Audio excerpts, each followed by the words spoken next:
How does a quarterback do everything right and still lose everything? No warning, no clear mistake. Just one moment, one shift, and suddenly the future he built is gone. Because what happened in Cleveland wasn't just competition, it was a silent takeover nobody saw coming until it was already too late. And what makes this even crazier, this might not be the end of the story, it could just be the beginning of something nobody's ready for. April 2025 was supposed to be predictable. One of the most talked about quarterback prospects in recent memory was still sitting on the board waiting, and then still waiting. Pick after pick went by and the name everyone expected to hear just didn't come. The tension started building. Analysts were confused, fans were stunned, because this wasn't a small slide, this was something else entirely. By the time the third round arrived, the conversation had already shifted from where will he go to what are teams seeing that we're not. And then Cleveland stepped in. With the 94th overall pick, the Browns made their decision, and it wasn't the name everyone expected. Instead, they selected a different quarterback, a player with experience, production, and a reputation for consistency, but not the hype, not the spotlight, and definitely not the expectation of being chosen in that moment. The reaction was immediate: confusion, debate, even quiet disbelief, because on the surface it didn't add up. One quarterback was widely viewed as having higher upside and he was still available. So why pass on him? For a brief moment, it looked like Cleveland had made a clear statement, like they had chosen stability over risk, the safer option, the controlled path. But then everything flipped. Just 50 picks later, the Browns made another move. This time they traded up, not for a position of need, not for depth. For the same quarterback they had just passed on. And just like that, the confusion turned into chaos. Because now the question wasn't just why him, it was why both. Why take one quarterback early, only to circle back for another? Why commit to a direction and then immediately hedge against it? It didn't feel like a plan, it felt like uncertainty. But underneath the surface, something more calculated was happening. Cleveland wasn't choosing between two players, they were choosing between two philosophies. One represented control, structure, and predictability, the kind of quarterback you trust to manage games and minimize mistakes. The other represented potential, risk, the possibility of something bigger but far less certain. And instead of committing to one path, they brought both into the same room. Same team, same opportunity, same future on the line. At first it looked smart, balanced, even strategic. But what nobody realized in that moment was that this decision didn't solve a problem. It created one. Because in the NFL, two quarterbacks don't just compete. They collide. And once that collision starts, there's no clean way out. But that wasn't the full picture. At first glance, the decision started to make a little more sense, but only if you looked closer. Because the quarterback Cleveland took first wasn't just some random pick. He came into the league with something most rookies don't have: proven production, and not just good numbers, historic ones. We're talking about years of consistency, multiple systems, different teams, and no matter the situation, the results stayed the same. Yards, touchdowns, control, week after week, season after season. This was a quarterback coaches trusted, teammates believed in. A player known for preparation, decision-making, and staying calm when everything around him was. No chaos, no unnecessary risks, just execution. That's what made him the safe choice. For a franchise that had struggled with instability, that kind of profile mattered. A quarterback who could step in, manage the game, and keep things under control. No surprises, no volatility. But here, where things started to get complicated. Because sitting right next to him was the complete opposite. A different style, a different presence, a different ceiling entirely. Bigger arm, more mobility, more playmaking ability when things broke down, the kind of quarterback who doesn't just run the system but can change it. And with that came something else: uncertainty. Because while the upside was obvious, the risk was just as real. Questions about consistency, questions about decision-making under pressure, questions about whether raw talent could actually translate at the next level. Two quarterbacks, two completely different identities. One built on reliability, the other built on potential. And that's where the situation quietly became dangerous. Because this wasn't just about proving you belonged in the NFL anymore. The safe quarterback now had to prove something much harder. That he was better than the alternative everyone was watching. And that changes everything. Because when fans see upside sitting on the bench, patience disappears fast, every mistake gets louder, every missed throw feels bigger, every stalled drive starts raising questions. Not just about performance, but about the decision itself. And the pressure doesn't stay outside, it creeps into the building, into the locker room, into every rep, every meeting, every snap. Suddenly, it's not just about running the offense. It's about holding off the future. And that's a battle most quarterbacks don't win for long. Because in the NFL, safe only works until something more exciting is waiting behind it. And once that door even slightly opens, it almost never closes again. And what happened next made that pressure impossible to ignore. By the time the 2025 season actually began, Cleveland's plan already felt unstable, like something that looked fine on paper but couldn't survive real pressure. Because this wasn't a normal quarterback situation, not even close. There wasn't just one veteran holding things down while the rookies developed. There were multiple moving pieces, all competing for control of the same offense. A recovering starter who still hadn't fully re-established himself. A veteran brought in as a short-term solution. Another former starter trying to rebuild his career. And then the two rookies. One labeled as the safe option. The other as the long-term upside. It wasn't competition, it was congestion. At first, the team tried to manage it the only way they could: delay the decision, let the veterans handle the early part of the season, keep things stable, give the rookies time. But that plan didn't last.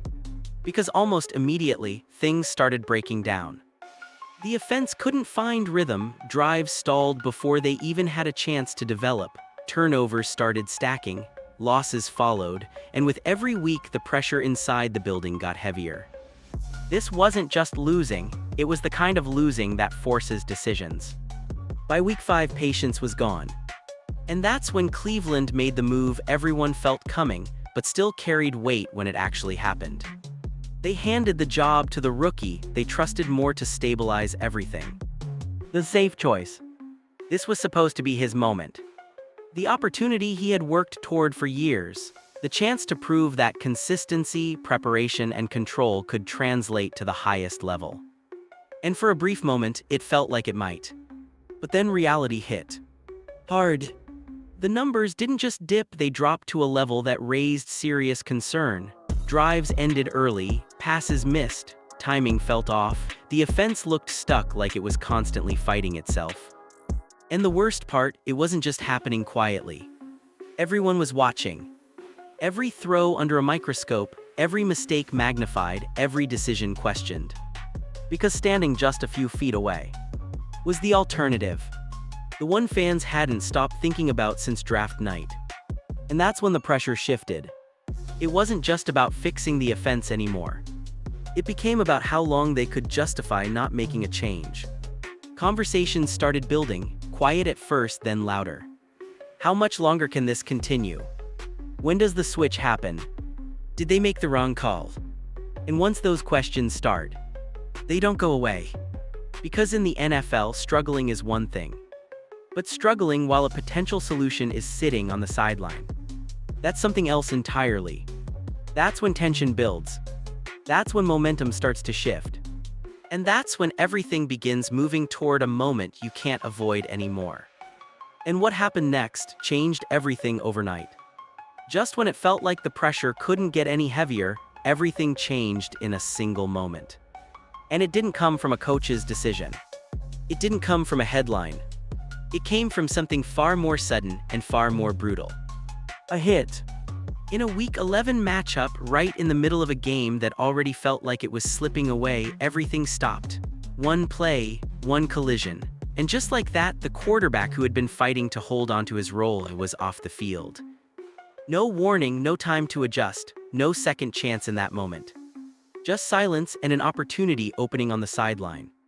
Because for the first time all season, the other quarterback stepped in with real stakes. Not preseason reps. Not garbage time. This was live football, meaningful snaps, a moment that actually mattered. And here where everything shifted. He didn't hesitate. From the first drive, the energy felt different. The offense moved with purpose. Decisions came faster, plays extended longer. It wasn't perfect, but it was alive in a way it hadn't been for weeks. And then something even more important happened. They won, and then they did it again. That's when the situation stopped being temporary. Because in the NFL you can survive inconsistency, you can survive development, but once momentum flips, it doesn't wait for anyone. By the time the original starter was medically cleared to return, something inside the building had already changed. Not publicly, not officially. But you could feel it. The offense looked more confident, the sideline felt different, the coaching staff moved differently. And most importantly, they didn't rush to change anything back. No big announcement. No dramatic press conference. Just a quiet decision that said everything without saying a word. The job was no longer his. And the most brutal part, he never actually got the chance to take it back. Because what started as an injury turned into a takeover. And then came the moment that made it impossible to ignore. Late in the season, during another game, the new starter went down briefly, just for a moment, just long enough for the door to reopen. For a split second, everything reset. This was it, a chance to step back in, a chance to remind everyone why he was trusted in the first place. One snap. That's all it took. The ball was snapped, the pocket collapsed almost instantly, no time to read, no time to react. He went down, sacked, play over. And the reaction from the crowd. That said everything. Not anger, not frustration. Something worse. They had already moved on. In just a few weeks, a quarterback who once had control of the offense was reduced to a single play that ended before it even began. And in that moment it became clear. This wasn't a competition anymore. That door hadn't just closed. It had been replaced. And what happened next made it even more final. Up until that moment, everything still felt reversible. Struggles could be fixed. Performances could improve. Roles could shift back. Nothing was locked in yet. But then something happened that no one could plan for and no one could control. The injury didn't just stop a game. It changed the direction of an entire season. Because when that quarterback went down, it wasn't just about who stepped in next. It was about timing. And timing in the NFL, that's everything. The opportunity opened without warning. No build-up, no gradual transition, just a sudden moment where everything flipped and someone else had to take over immediately. And that's where the real shift began. Because stepping into that situation isn't easy, the pressure is different. The expectations are unclear. You're not just trying to perform, you're trying to prove something in real time with no margin for error. But instead of looking overwhelmed, instead of playing cautious, he leaned into it. The offense didn't look the same anymore. It felt faster, more aggressive, more willing to take chances. Plays that used to stall suddenly extended. Drives that used to collapse started building momentum. It wasn't flawless, but it was different.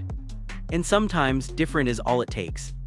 Because once the team felt that shift, once they saw what the offense could look like under a new presence, something changed inside the building.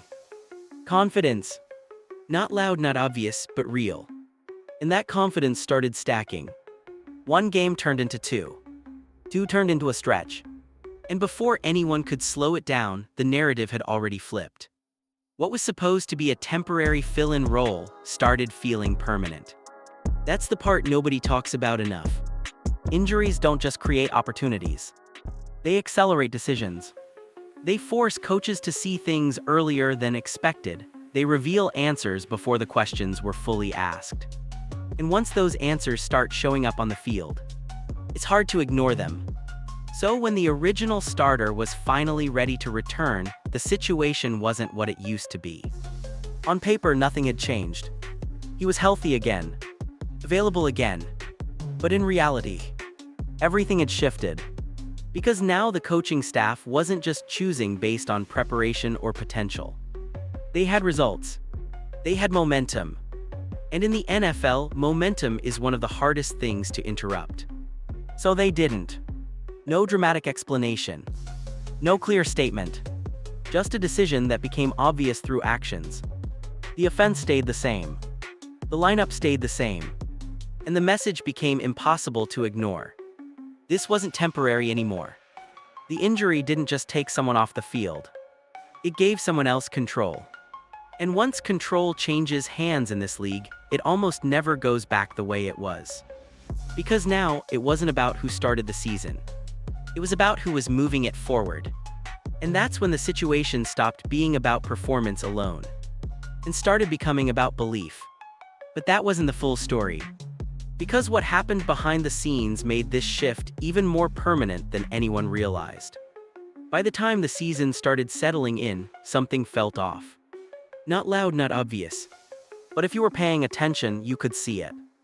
Because officially, nothing had changed. There was no headline saying a new quarterback had taken over, no press conference confirming a permanent switch, no clear statement from the coaching staff.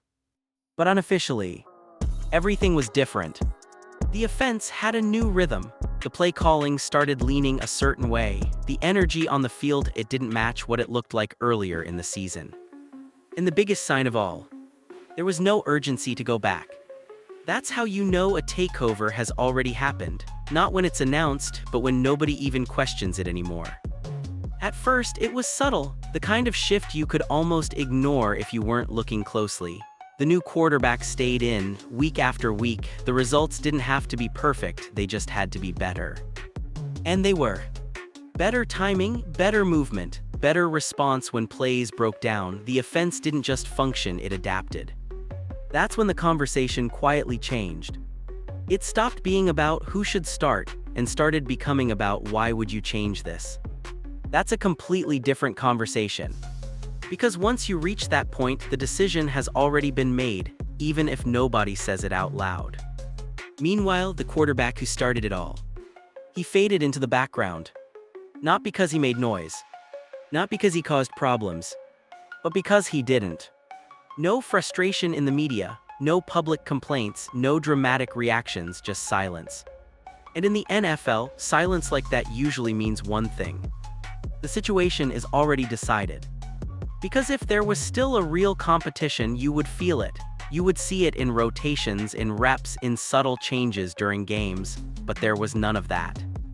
The pattern stayed consistent. And consistency tells the truth faster than any headline ever could. But here, where it gets even more interesting. Some fans started to notice. Some analysts started asking questions, not aggressively, just enough to point out what was happening. And the response is carefully worded, neutral, controlled. The kind of answers that don't confirm anything, but don't deny it either. Which only added to the feeling that something bigger was already in motion. Because this wasn't just about performance anymore. It was about trust. And once a coaching staff starts trusting one quarterback over another in real game situations, that gap grows fast. You see it in play design. You see it in decision-making. You see it in how the team responds in critical moments. And most importantly, you see it in who stays on the field when things aren't perfect. Because that's the real test. Anyone can look good when everything is working. But when drives stall, when pressure builds, when games start slipping away, who do they stick with? That answer tells you everything. And in this case, the answer never changed. That's what made it final. Not one moment, not one play, but a pattern that repeated over and over again until it became impossible to ignore. The takeover didn't happen in a single game. It happened slowly, quietly, almost invisibly. Until one day, everyone looked up and realized it was already done. No announcement, no controversy, just a shift that had been building the entire time. And by the time people fully recognized it, there was no going back. But what made this situation even more brutal was what happened next behind the scenes. Just when it felt like the situation couldn't tilt any further, everything shifted again. And this time, it didn't happen on the field. It happened inside the building. Because in the NFL, there's one move that changes everything faster than any play ever could. A coaching change. The moment that decision is made, the entire structure resets. roles get reevaluated, priorities shift, and most importantly, loyalties disappear. And that's exactly what happened here. The coach who originally believed in the safe quarterback, the one who drafted him, trusted him early, and gave him that first real opportunity, was gone. Just like that. No gradual transition, no overlap. One system out, a new voice in. And with that change came something even more powerful than momentum.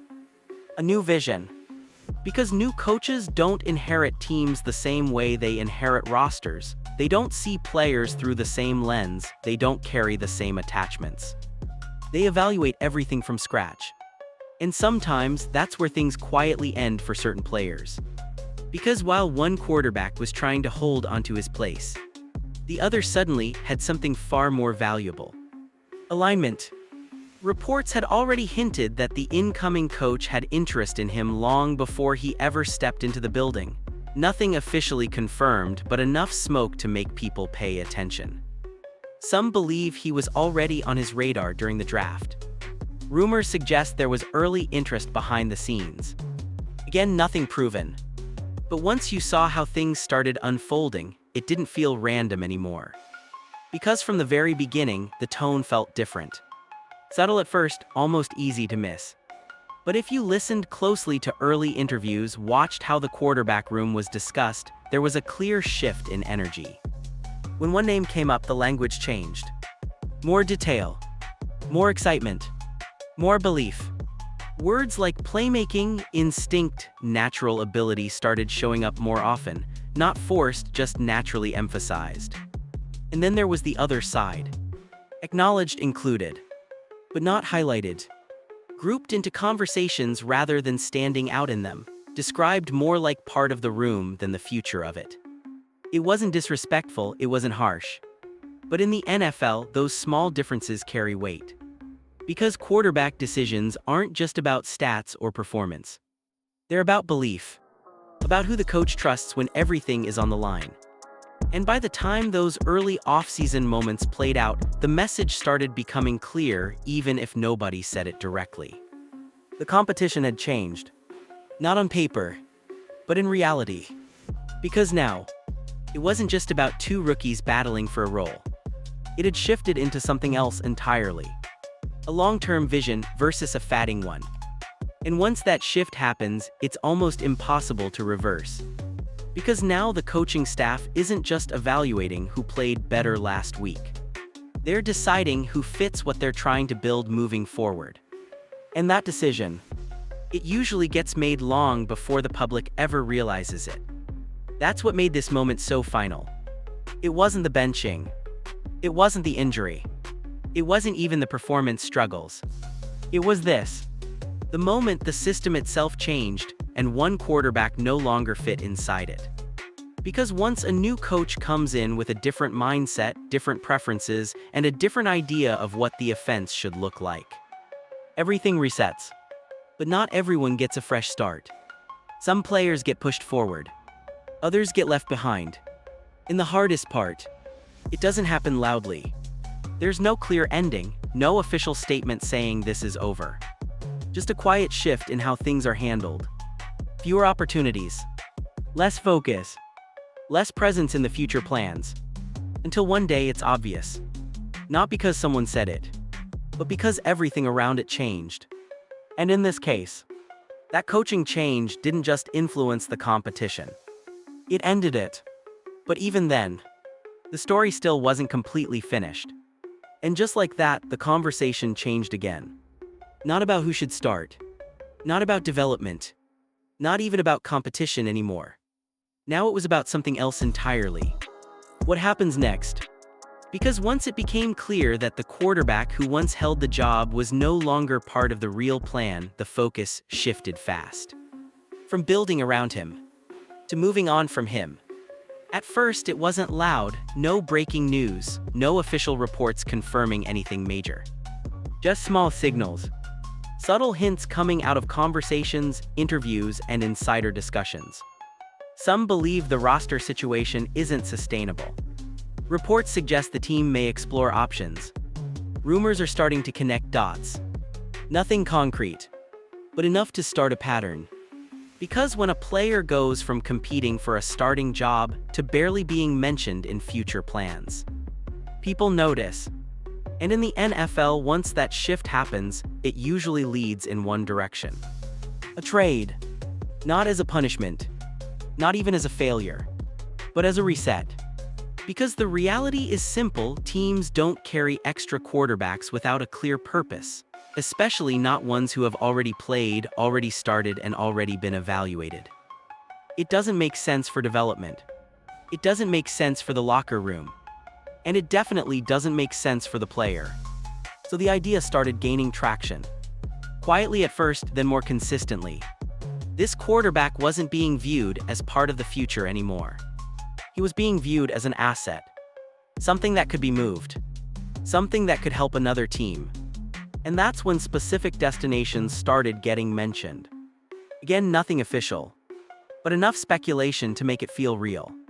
Some fans believe a fresh start would benefit both sides. Rumors suggest certain teams could be a better fit. Reports claim there may already be interest building behind the scenes. One team kept coming up more than others. A situation where the system might fit better, where the pressure wouldn't be as intense, where the opportunity could actually be clean. A reset. And on the surface, it made sense. Because this wasn't a situation where the quarterback lacked ability. Far from it. He had experience. He had production. He had already proven he could handle real NFL snaps. But sometimes that's not enough. Sometimes it's about timing. About being in the right place at the right moment with the right support. And in this case, everything just moved too fast in the wrong direction. Because while one quarterback was building momentum, building trust, and becoming more comfortable in the system, the other was doing the exact opposite. Not by choice, by circumstance. Fewer reps, fewer opportunities, fewer chances to change the narrative. And the most difficult part, he didn't make noise about it. No public frustration, no complaints, no headlines created by reaction. Just silence. And that kind of silence usually means one thing. The exit has already started. It just hasn't been announced yet. Because in the NFL, moves like this don't always happen overnight. They build, slowly, quietly, until one day it becomes official. And when you step back and look at everything that led to this point, it forces a question that's not easy to answer. What more could he have done? He came in prepared. He produced in college at a high level. He earned early trust. He handled pressure without turning it into a distraction. Even when things started slipping, he stayed composed. He did everything the right way. And it still didn't matter. Because at the same time, the team was leaning towards something else. Not just performance. Potential. Upside. The possibility of something bigger down the line. And once that belief starts to take over inside a building, it's hard to compete with it. Because now you're not just competing against another player. You're competing against a vision. And that's a battle that rarely goes your way. So the story didn't end with a dramatic benching. It didn't end with a headline moment.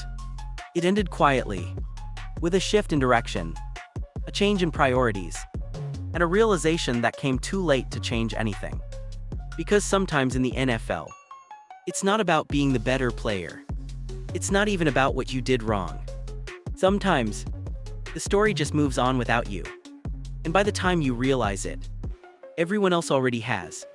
When you step back and look at everything that happened, it doesn't feel loud, it doesn't feel dramatic. That's what makes it hit harder. Because this wasn't a collapse. It wasn't one mistake, one bad game, or one clear turning point you can point to.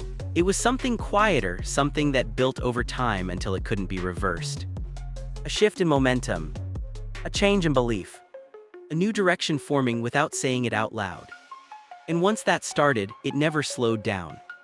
That's the reality of the NFL. It doesn't wait for you to figure things out. It doesn't pause to be fair. It moves forward fast, and if you're not part of that momentum, you get left behind. But here's the part that makes this story different.